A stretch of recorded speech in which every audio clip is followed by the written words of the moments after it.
Practical কাজ শেখাতে চাই, হ্যাঁ, প্র্যাকটিক্যাল কাজ মানে ডেমনস্ট্রেশন যেটা আমরা বলি, সেটা কিভাবে করব? ডেমনস্ট্রেশনে অবশ্যই আমাদের 4টা ধাপ মেনটেন করে করতে হয়, হ্যাঁ? একটা হচ্ছে ডু ইট নরমাল, অর্থাৎ একজন এক্সপার্ট যেভাবে যে স্পিডে যে ভঙ্গিমায় কাজটা করে সেটা ডু ইট নরমাল। দ্বিতীয় স্টেপ হচ্ছে ডু ইট স্লো। দ্বিতীয়বারে কাজটাকে ব্যাখ্যা দিয়ে এইভাবে ধরেন, এইভাবে কাটেন, এইভাবে বাঁকা করেন, এইভাবে লুজ করেন, টাইট করেন, এগুলো ব্যাখ্যা দিয়ে দিয়ে কাজটা করে দেখানো হচ্ছে ডু ইট স্লো। আর ডু ইট টুগেদার হচ্ছে সেম দেখায় বুঝাই দিয়ে করা, কিন্তু সাথে একজন লার্নার থাকে। একজন লার্নার আপনার সাথে আসবে, সেও করবে, আপনিও করবেন, তার ভুলভাল হচ্ছে, ধরতে পারতেছে না, ঘুরাইতে পারতেছে না, সেটা হাতে ধরে দেখাই দিলেন, ডু ইট টুগেদার। এই পর্যন্ত যদি আসে তাহলে লার্নাররা মোটামুটি কাজ করার একটা জায়গায় চলে আসার কথা। যদি এই জায়গায় আসে তখন তাদেরকে তাদের নিজ নিজ কাজের জন্য ছেড়ে দেওয়া যায়, ঠিক আছে আপনারা এবার এই কাজের জন্য চলে যান, কাজে লেগে যান। এবং এই অবস্থায় কি করা উচিত, যে ট্রেনার কি করবেন, তখন ঘুরে ঘুরে দেখবেন কে কাজ করছে, কে কোনটা কিভাবে ধরছে, ভুল হচ্ছে কিনা, ভুল হলে তাকে ফিডব্যাক দিয়ে শুধরাই দিবেন। এই হচ্ছে কাজ। তাহলে 4টা ধাপ মেনটেন করেই আমাদের একটা প্র্যাকটিক্যাল কাজ টাস্ককে এভাবে শেখানো উচিত। এবং অ্যাসেসমেন্টে যখন আপনি পারফর্ম করবেন তখনও কিন্তু এই 4টা ধাপ ফলো করেই আপনাকে শেখাতে হবে, যে কাজটা শিখাবেন এটা দেখাতে হবে ট্রেনার পার্টে। আচ্ছা, কিছু কোশ্চিন আছে যাচাই বাছাই করার জন্য, এগুলো কোশ্চিন করার সময় লাগে, হ্যাঁ? যেমন আছে ওপেন কোশ্চিন।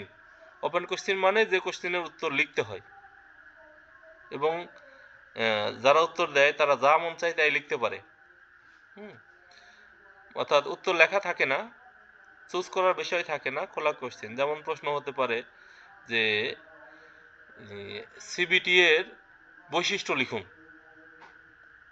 তাহলে যা ইচ্ছা তাই উত্তরটা লেখা যায়। আচ্ছা, আর আছে হচ্ছে ক্লোজ কোশ্চেন। ক্লোজ কোশ্চেন মানে উত্তর দেওয়াই থাকে, সেখান থেকে শুধু চুজ করতে হয়। যেমন হতে পারে এমসিকিউ, হতে পারে ট্রু ফলস। আপনি ইচ্ছা করলে চুজ করতে পারবেন, ইচ্ছা করলে আপনার বক্তব্য লেখার সুযোগ নাই, এটা ক্লোজ কোশ্চেন। ডিরেক্ট কোশ্চেন হয়, ইনডিরেক্ট কোশ্চেন হয়, লিডিং কোশ্চেন হয়, ফ্যাকচুয়াল কোশ্চেন হয়, প্রবিং কোশ্চেন হয়, এই টাইপের কোশ্চেন হয়। তবে সাধারণত আমরা ওপেন ক্লোজ এই দুটাকে ভালো করে মাথায় ঢুকান, যে কোশ্চেন করার সময় এই দুইটা থেকে আপনারা কোশ্চেনটা করতে পারবেন। অর্থাৎ আপনি যখন রিটেন কোশ্চেন, ওরাল কোশ্চেন তৈরি করবেন, রিটেন কোশ্চেন করার সময় আপনি কিছু ওপেন কোশ্চেন রাখলেন, কিছু ক্লোজ কোশ্চেন রাখলেন, যাতে করে বোঝা যায় যে আপনি কোশ্চেনগুলো বুঝেন। আচ্ছা, কিছু কোশ্চেন আছে যেগুলো অ্যাভয়েড করা উচিত, যেমন হচ্ছে ইরিলেভেন্ট কোশ্চেন, বিষয়ের সাথে সম্পর্কই নাই, সেই কোশ্চেন করে বিপদে ফেলার দরকার নাই। আনএথিক্যাল কোশ্চেন, যে কোশ্চেনে এই ইথিক্সের সমস্যা আছে, হ্যাঁ, বিশ্বাসের সমস্যা আছে, এই এটা দিয়ে মানে এই দেখা যায় যে এটা দিয়ে অসততা, এই টাইপের কিছুকে প্রেজেন্ট করা হয়, এই টাইপের আনএথিক্যাল কোশ্চেন করা উচিত নয়। টু হার্ড কোশ্চেন করা উচিত নয়, টু ইজি কোশ্চেন করাও উচিত নয়। এগুলো একটু খেয়াল রাখা, যে আমি যখন কোশ্চেন করব তখন যেন এই বিষয়গুলো একটু মাথায় থাকে, যে আমি বেশি কঠিন কোশ্চেন করব না, বেশি সোজা কোশ্চেন করব না, হ্যাঁ, বিষয়ের বাইরে থেকে প্রশ্ন করব না এবং আনএথিক্যাল প্রশ্নও করব না। এইটা খুব জরুরি। এটা কিন্তু খুব সমস্যা হয় অ্যাসেসমেন্টের দিনে।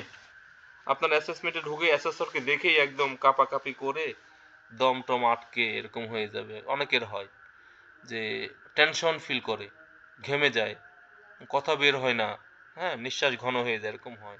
এগুলোকে অ্যাংজাইটি বলে, হুম, স্নায়বিক চাপ অনেকের বেশি থাকে, অনেকে এটাকে মেনটেন করতে পারে না। এটা থেকে রিলিফ পাওয়ার একটা কৌশল এখানে দেয়া আছে, যে আপনি প্রথমে কি করবেন, যদি আপনার মনে হয় যে আপনি এইখানে কথা বলতে গেলে আপনি এই ঝামেলায় পড়তেছেন, টেনশন হচ্ছে, ভয় ভয় লাগতেছে, তখন আপনি প্রথমে একটা লম্বা শ্বাস নেবেন, সময় নেবেন, শ্বাস নেবেন, মানে তাড়াহুড়ার দরকার নাই, তাড়াহুড়া করলে আরো বিপদে পড়বেন।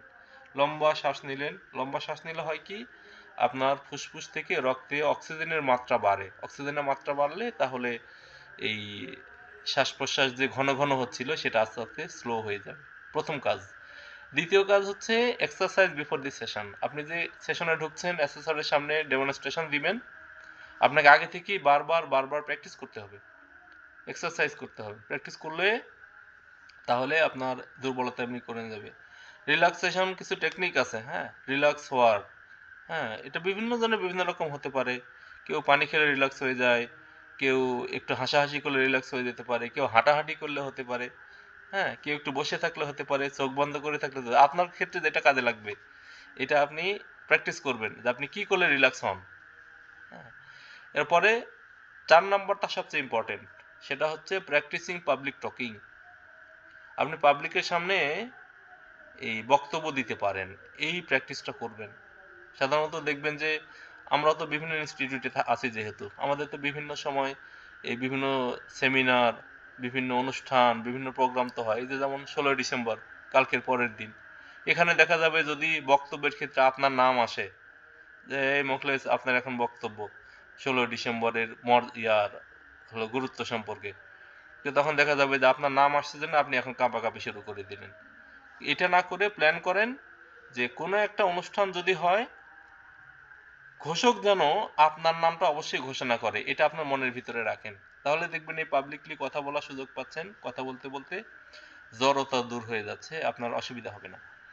আচ্ছা, আর 5 নাম্বার হচ্ছে রিয়ালাইজিং দি নার্ভস। আপনার যে স্নায়ুতন্ত্র আছে এটাকে একটু ফিল করেন, যেটা কি কখন কি আচরণ করছে, হ্যাঁ, কোন কোন বিষয়ে এটা ঝামেলা করে, কখন বেশি উত্তেজনা ছড়াই যায়, কখন এটা ঠান্ডা থাকে, এটা আপনি কি নিজেকে বোঝার চেষ্টা করেন। এগুলো যদি প্র্যাকটিস করেন তাহলে আশা করা যায় আপনি আপনার সেশনের সময় অ্যাসেসরের সামনে যেয়ে এই বিপদটায় পড়বেন না, যে আপনি কথাই বলতে পারতেছেন না, মনে হচ্ছে যে আপনি 4 তলা হেঁটে উঠে এসেছেন, এরকম এরকম যেন না হয়। এইটা লাগবে বডি ল্যাঙ্গুয়েজ। আপনি যখনই কোথাও দাঁড়াচ্ছেন, কোথাও কথা বলছেন, ক্লাস নিচ্ছেন, বক্তব্য দিচ্ছেন, এটা লাগে ভালো। এইটা লাগে বডি ল্যাঙ্গুয়েজ কন্ট্রোল করার জন্য। প্রথমটা হচ্ছে, এই মডেলকে আমরা বলি সোলার মডেল, SOLER। হ্যাঁ, মনে রাখার জন্য প্রথম এসে হচ্ছে সিট অথবা স্ট্যান্ড। যদি আপনি বসেন অথবা দাঁড়ান তাহলে আপনি স্কোয়ারলি স্ট্রেট হয়ে দাঁড়াবেন, সোজা হয়ে দাঁড়ান। হ্যাঁ, সোজা হয়ে দাঁড়ানোর পরে আপনার বডিটাকে ওপেন করেন, বডি পোস্টারকে একটু ওপেন করেন, কুঁজো হয়ে দাঁড়ানোর দরকার নাই। হুম, এমন যেন না হয় যে আপনাকে সংকুচিত মনে হচ্ছে, এটা হলে তো হলো না। আপনাকে যেন আপনার অডিয়েন্স যারা আছে তারা যেন বুঝে যে না, সব ঠিকঠাক আছে, স্যার এবার একটা ভালো বক্তব্য দিবেন, এরকম।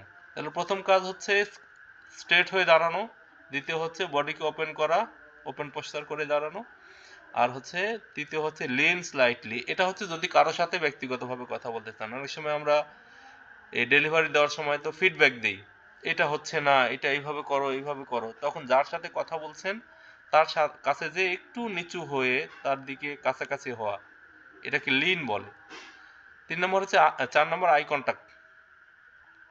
আপনার দৃষ্টিটা যেন এমন হয় যে আপনার ক্লাসরুমের ভিতরে, সেশনের ভিতরে যতজন আছে প্রত্যেকেই যেন আপনার চোখের দৃষ্টিসীমায় থাকে, কে কোথায় কি করছে সবকিছু যেন আপনার এই ইয়ার ভিতরে চলে আসে, নজরে আসে। এমন যেন না হয় যে কেউ নজর থেকে বাইরে চলে গেছে, অর্থাৎ আপনি সামনে পড়াচ্ছেন বাট পেছনের দিকে দুইজন গল্প করছে। যাদের আই কন্টাক্টে সমস্যা, আই কন্টাক্ট মেনটেন করতে পারে না, তাদের কিন্তু এরকম হয় যে সামনে কেউ পড়ছে আর পেছনে কেউ মোবাইল চাপছে, আপনি দেখতে পারলেন না অথবা দেখে ওভারলুক করতেছেন, তাহলে আই কন্টাক্ট মেনটেন করা হলো না। এটা ইম্পর্টেন্ট। হ্যাঁ, তাহলে সেই ক্ষেত্রে আপনি আপনার ক্লাসটাকে একটা ত্রিভুজের মতো মনে করেন, যে ক্লাসের 3 কর্নারে 3টা বিন্দু, আপনি সবসময় 3টা কর্নারকে ফলো করছেন, যে আপনার পুরো সেশনের সব জায়গাতেই আপনি মাঝে মধ্যে তাকাচ্ছেন, খেয়াল করছেন। আপনি কারো সমস্যা থাকলে, কারো যদি অন্যরকম কিছু থাকে তাহলে আপনি সেটা শুধরে দিচ্ছেন, এরকম যেন হয়, এটা আই কন্টাক্ট। আর সর্বশেষ হচ্ছে রিল্যাক্স থাকতে হবে, রিল্যাক্স, টেনশন করা যাবে না, রিল্যাক্স হলে আপনার সেশন ভালো হবে। তাহলে এইভাবে আমরা বডিকে কন্ট্রোল করব, বডি ল্যাঙ্গুয়েজ কন্ট্রোল করব। হ্যাঁ, এরপরে প্র্যাকটিস কত ধরনের হতে পারে আপনার সেশনে, আপনি কিভাবে প্র্যাকটিসের সুযোগ দিতে পারেন ইন্ডিভিজুয়াল, আলাদা আলাদা করে, গ্রুপে দিতে পারেন।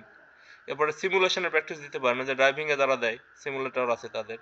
এরপরে রিয়াল ওয়ার্ক প্লেসেও কাজ দিতে পারেন।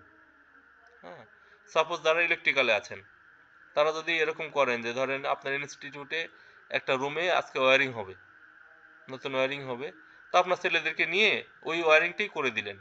ওয়্যারিং করতে করতে কিন্তু তাদের কাজটা শেখা হয়ে গেল। রিয়াল ওয়ার্ক প্লেস হতে পারে, সিমুলেশন হতে পারে, গ্রুপে হতে পারে, ইন্ডিভিজুয়াল হতে পারে। আচ্ছা, এগুলো খুব একটা ইম্পর্টেন্ট না। সিমুলেশন হচ্ছে ভিডিও গেমস টেম আছে না, অর্থাৎ আপনি হুবহু কাজ করছেন। হ্যাঁ, ভার্চুয়ালি। হ্যাঁ, ওই যে যাদের যাদের এই দেশ বিদেশ ড্রাইভিং কোর্স আছে, তাদের ওখানে দেখবেন একটা গাড়ি চালানোর একটা মেশিন দিছে। হ্যাঁ, ওইখানে মেশিন দিছে, মেশিনের ওর ভিতরে ওই হুইল আছে, স্টিয়ারিং আছে, গাড়ি চালু করার মতো চাবি আছে, গিয়ার আছে, হ্যাঁ, পিক আপ আছে, এরপরে ব্রেক, ক্লাচ সব আছে, মানে হুবহু গাড়ি। কিন্তু গাড়িটা চলে না, গাড়ি চলা দেখা যায় স্ক্রিনের ভিতরে। গাড়ি চালালে চালানোর মোডেই চালানো যায়, কিন্তু এই এটা গাড়ি চলে স্ক্রিনে। তো এই ধরনের কিছু মেশিন থাকে, আমরা মোবাইলে গাড়ি চালাই। হ্যাঁ, এইভাবে করে যে সকল এই ভার্চুয়াল কিছু দিয়ে যেটা আমরা প্র্যাকটিস করি সেটা হচ্ছে সিমুলেশন। এই টাইপের প্র্যাকটিসও হতে পারে। আচ্ছা, এই অ্যাক্টিভিটি কিপিং টুলস, অর্থাৎ আপনার লার্নাররা যা শিখছে সেগুলোর জন্য অনেক সময় আমাদের রাখতে হয়, ডাটাবেস রাখতে হয়। হ্যাঁ, যেমন প্রোগ্রেস চার্ট বা প্রসেস চার্ট, এটা হতে পারে যে কম্পিটেন্সিতে আপনি কোন কোন কম্পিটেন্সি পড়াবেন, কোনটার পরে কোনটা। এরপরে ট্রেনি প্ল্যানিং ফর্ম দিতে পারেন, সে প্ল্যান করলো যে আমি কোন সপ্তাহে কোনটা শিখবো। টাইম রেকর্ড করতে পারেন, জব দিলেন, কত মিনিটের জব সে কত মিনিটে করতে পারে। হ্যাঁ, এরপরে ট্রেনিদের অ্যাচিভমেন্ট রেকর্ড, কোন জব কার কার অ্যাচিভ হয়েছে। ট্রেনি ওয়ার্কবুক মেনটেন করতে পারেন।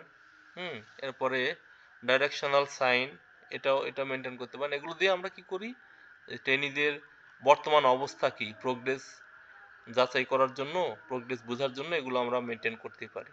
যদি এগুলো আমাদের খুব প্র্যাকটিসে থাকে না, সাধারণত ট্রেনিং করেই সময় পাই না আমরা, এগুলো কখন করবেন। এরপর আসেন ফিডব্যাক। ফিডব্যাক দুই ধরনের হয়, একটা অ্যাসেসমেন্টের সময় দিতে হয়, আর একটা ট্রেনিংয়ের সময় নিতে হয়, মাথায় রাখতে হবে। অ্যাসেসমেন্টের সময় দিবেন, ট্রেনিংয়ের সময় নিবেন। এই ফিডব্যাক মানে হচ্ছে তাদেরকে প্রশ্ন করবেন, তারা উত্তর দিবে, অর্থাৎ প্রশ্ন উত্তর পর্ব যেটা। লার্নারদেরকে শিখাবেন, শেখানোর পরে এই তাদেরকে প্রশ্ন করলেন, প্রশ্ন করলে তারা উত্তর দিল, এটা হচ্ছে সিকিং ফিডব্যাক বলে। আর গিভিং ফিডব্যাক লাগে হচ্ছে এই অ্যাসেসমেন্টের সময়। অ্যাসেসমেন্টে আপনি নিলেন, তার রেজাল্ট ঘোষণা করবেন, এবার তার কি কি সমস্যা আছে সেগুলো আইডেন্টিফাই করে তাকে এনকারেজ করার জন্য কিছু স্টেটমেন্ট দিলেন। এটাকে বলে হচ্ছে গিভিং ফিডব্যাক। এই দুই ধরনের ফিডব্যাক হতে পারে। আচ্ছা, এই যখন আপনি কারো কাছ থেকে ফিডব্যাক নেবেন, অনেক সময় সেশনে আপনারা প্রশ্ন করবেন, তারা উত্তর দিবে। হ্যাঁ, সেই ক্ষেত্রে আপনার যে বিষয়গুলো খেয়াল রাখা উচিত সেটা হচ্ছে অবশ্যই যে উত্তর দিবে তাকে থ্যাঙ্কস দিবেন, ভুল হলেও, যে সে উত্তর দিতে পেরেছে সাহস করে, এর জন্য থ্যাঙ্কস দি গিভার। এরপরে ভ্যালু দি কমেন্ট, তার যে মতামত সেটাকে আপনি মূল্য দিবেন, দাম দিবেন। রিফ্লেক্ট অন ফিডব্যাক, তার ফিডব্যাকে আপনি রিফ্লেক্ট করবেন এবং সেটার প্রতি উত্তর দিবেন কি করা উচিত। যদি ইম্পর্টেন্ট হয় তাহলে খুব দ্রুত সিদ্ধান্ত নেবেন, দ্রুত কাজে আগাই যাবেন। হতে পারে না অনেক সময় একজন বলল স্যার ওইদিকে তো ইলেকট্রিক্যাল তারটা খোলা, আগুন জ্বলে দেখছি, তাহলে আপনি দ্রুত সেখানে যাওয়া উচিত, সেটার স্টেপ নেওয়া উচিত। কোথাও ফাটল দেখলো, সে এসে বললো স্যার ফেটে যাচ্ছে, ভেঙে যাচ্ছে, কাত হয়ে যাচ্ছে, এই ফিডব্যাকগুলো তো অনেক সময় আসতে পারে। তাহলে এগুলো, অথবা এই একজন এসে বললো স্যার সামনে গন্ডগোল লাগছে, মারামারি, তো দ্রুত দৌড়াদৌড়ি করে সেখানে যদি না যান তাহলে তো মারামারি চলতেই থাকবে। তাহলে যদি ইম্পর্টেন্ট ফিডব্যাক হয় এবং সেখানে খুব দ্রুত আপনি অ্যাকশন নেবেন। এরপরে সর্বশেষ হচ্ছে be an appropriate role model for your learners. লার্নারদের জন্য নিজেদেরকে মডেলে পরিণত করেন, যেন আপনার লার্নাররা বলে যে আমি ওই স্যারের মতো হতে চাই, উনি যেভাবে শিখায়, যেভাবে কথা বলে, আমারও টার্গেট ওরকম ওরকম হব।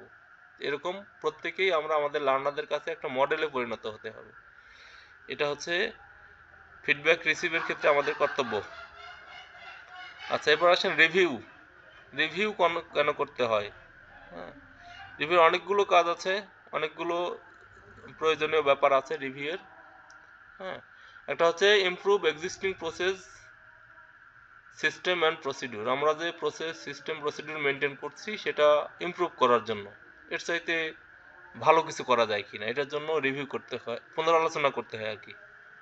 এরপরে check standard up to date, যে স্ট্যান্ডার্ড যেটা আমরা ফলো করছি সেটা আপ টু ডেট আছে কিনা সেটার জন্য। ডিটারমাইন হোয়েদার দি নিউ সিস্টেম নিড নতুন কোনো পদ্ধতি দরকার আছে কিনা, নতুন ইনস্ট্রুমেন্ট দরকার, নতুন সিস্টেম দরকার আছে কিনা সেটার জন্য, কোয়ালিটি এনশিওর করার জন্য। এরপরে check the procedure and approaches are still relevant. যে প্রসিডিউর অ্যাপ্রোচেস আমরা চালাচ্ছি সেটা এখনও রিলেভেন্ট আছে, যুগসম্মত আছে, এটা যাচাই করার জন্য। আর check the procedure and approaches are followed. যে প্রসিডিউর এবং অ্যাপ্রোচ আমরা নিয়েছিলাম, যে পদ্ধতি মেনে আমরা ট্রেনিং করাতে চেয়েছিলাম, সেটা ফলো করা হচ্ছে কিনা এটার জন্যও রিভিউ করতে হয়। এরপরে বেঞ্চমার্ক দি সিস্টেম এগেনস্ট আদার্স।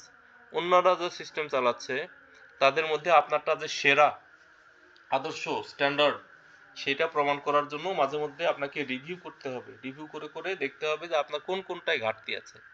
রিভিউ করার উদ্দেশ্যই হচ্ছে আমরা যেটা চালাচ্ছি সেটার কি উন্নয়ন করা যায়, এটার পরে এটাকে আর কার কার সাথে তুলনা করে তার সাথে সেরা হওয়া যায়, এই উদ্দেশ্যেই মূলত আমরা আমাদের আগের কাজগুলোকে রিভিউ করি এবং পরবর্তীতে ভালো ভালো কাজের প্ল্যান করি।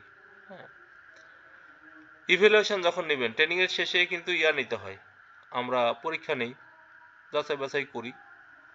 সেক্ষেত্রে আপনারা এগুলো দিয়ে ইভ্যালুয়েশন নিতে পারেন, ট্রেনিংদেরকে যাচাই করতে পারেন। একটা হচ্ছে প্রশ্ন করে লিখিত পরীক্ষা নিলেন, ইন্টারভিউ মৌখিক পরীক্ষা নেওয়া যেতে পারে, প্র্যাকটিক্যাল কাজ দিলেন, এরপরে রিফ্লেকশন হতে পারে, গ্রুপ ডিসকাশন হতে পারে, এগুলো দিয়ে আপনারা রিভিউ করতে পারেন। আচ্ছা, এখানে একটা ইভ্যালুয়েশন ফর্ম আছে,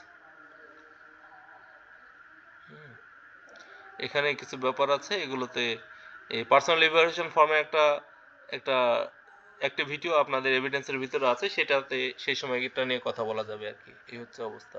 তো এটাই ছিল মোটামুটি এই এই সিবিএলএম এর আলোচ্য বিষয়। হ্যাঁ, তাহলে এখন আমরা কাজে চলে যাওয়া উচিত, যে কাজগুলো আমাদের পেন্ডিং আছে এখনো। আমরা কত দূর আগাইছিলাম, আপনারা কত দূর আগাইছেন একজন বলেন তো?